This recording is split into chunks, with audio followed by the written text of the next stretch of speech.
আমার একটা ঘর দরকার যেখানে ছায়ায় বসে তোমার ইবাদত করব। আল্লাহ আমার একটু হালাল উপার্জন দরকার, যে উপার্জন দিয়ে তোমার দিনের পথে একটু দান করব। আল্লাহ আমাকে তুমি একটু ভালো নেককার সন্তান দাও, যে সন্তান তোমার দিনের জন্য, ইসলামের জন্য তাকে খেদমত করবে, এটা আমি চাচ্ছি। আল্লাহর নবী আল্লাহর নবী, আল্লাহর খলিল ইব্রাহিম খলিলুল্লাহ আলাইহিস সালাম, দেখেন নবীদের শিক্ষা কি, নবীরা কিভাবে আল্লাহর কাছে চেয়েছেন আর আপনি কিভাবে চাচ্ছেন আল্লাহর কাছে।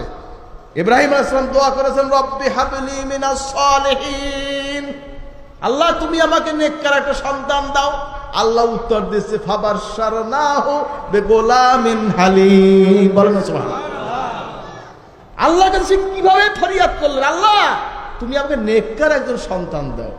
আর আল্লাহ কিভাবে জবাব দিলেন, ফাবাশশারনাহু বিগুলামিন হালিম, আমি তোমাকে একটা ধৈর্যশীল সন্তান দান করব। জোরে বলেন সুবহানাল্লাহ। এই চাওয়ারও পদ্ধতি আছে, কেমনে চাইবেন, কিভাবে যাবেন আল্লাহর কাছে। আম্বিয়া আলাইহিস সালাম, সাহাবায়ে কেরাম, তাবিঈন, সালফে সালেহিন, আউলিয়া কেরাম সে পদ্ধতি আমাদেরকে শিখিয়ে দিয়েছেন কিভাবে বলবে আল্লাহর কাছে, আমার উপস্থাপনাটা কিভাবে হবে, আমি চাবো কিভাবে আল্লাহর কাছে। বলেন না সুবহানাল্লাহ। হাজিরিন, চাওয়ার মতন চাইলে আল্লাহ কারো হাত ফেরত দেয় না। বলেন না সুবহানাল্লাহ। চাওয়ার মতন চাইতে হবে, বলার মতন বলতে হবে, কাজের মতন কাজ করতে হবে। হাজির, আপনি প্রেসিডেন্টের কাছে বলছেন, এই প্রেসিডেন্ট তুমি দেশের রাজা হইছো, আমার খাওয়ানটা দেবা না, দেওয়া মানে দাও। কি কইবে, ওইটার ধরিয়া বান। কি কইবে, কথা কান না, ধরি ওটারে বান। আর আমরা যদি এই যে আল্লাহকে বলেন, আল্লাহ তুমি আমারে বানাইছো, তুমি আমার খাওয়ান দেবা না, সুবহানাল্লাহ। এই আবদারটা যদি আপনি আল্লাহর কাছে করেন, পৃথিবীর সমস্ত দরজা বন্ধ, কিন্তু আমার আল্লাহর দরজা বন্ধ নাই। বলেন না সুবহানাল্লাহ। চাওয়ার মতন যেতে হবে কার কাছে, বলেন কার কাছে, আল্লাহর কাছে। হাজিরিন, এজন্য ইখলাস হলো বড় জিনিস।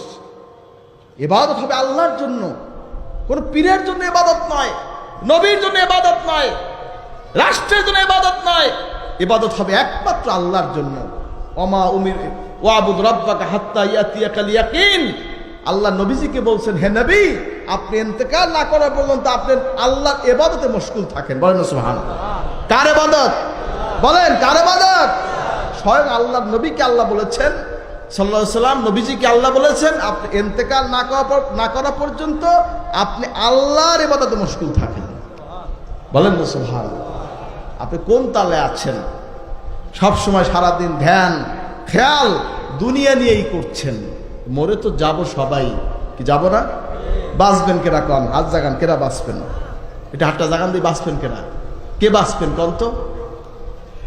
যদি দুনিয়া বেঁচেই থাকতেন, এই দুনিয়াটা যদি থাকাটা ভালোই মনে করতেন, তা আমার নবী থেকে যেতেন।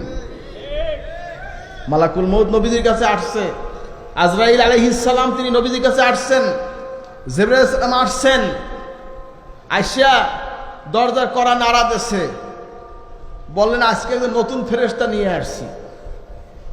নবীজিকে সালাম দিলেন, হুজুর উত্তর দিলেন, হুজুর আপনি কেমন আছেন? আল্লাহ জিজ্ঞাসে, নবীজিকে জিজ্ঞাসা করা হয়েছে আপনি কেমন আছেন? বলেন না সুবহানাল্লাহ। আল্লাহ দেখে কি দেখে না? নবীজির মুখ থেকে শুনতে চাচ্ছে।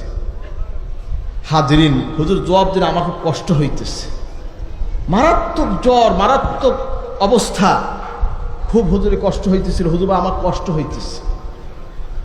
নাজাম কয়, হুজুর যদি আপনি যাইতে চান আল্লাহ আপনাকে নিয়ে যাইতে বলছেন, আরে থাকতে চান রাখে আসতে বলছে। বলেন না সুবহানাল্লাহ। জোরে কান না সুবহানাল্লাহ। থাকতেই যদি চাইতো, তা আমার নবী যদি চাইতেন থাকতে, নবীকে কি আল্লাহ উঠাইতেন? উঠাতেন। বলেন না সুবহানাল্লাহ। হাজিরিন, কথা হচ্ছে সকলেই চলে যাব, যতদিনে দুনিয়া আছি আল্লাহর ইবাদত করে, আল্লাহর বন্দি করে, আল্লাহকে রাজি করে মরতে চাই। কে কে রাজি? নারায়ে তাকবীর, নারায়ে তাকবীর। আল্লাহ কবুল করুন, আমিন।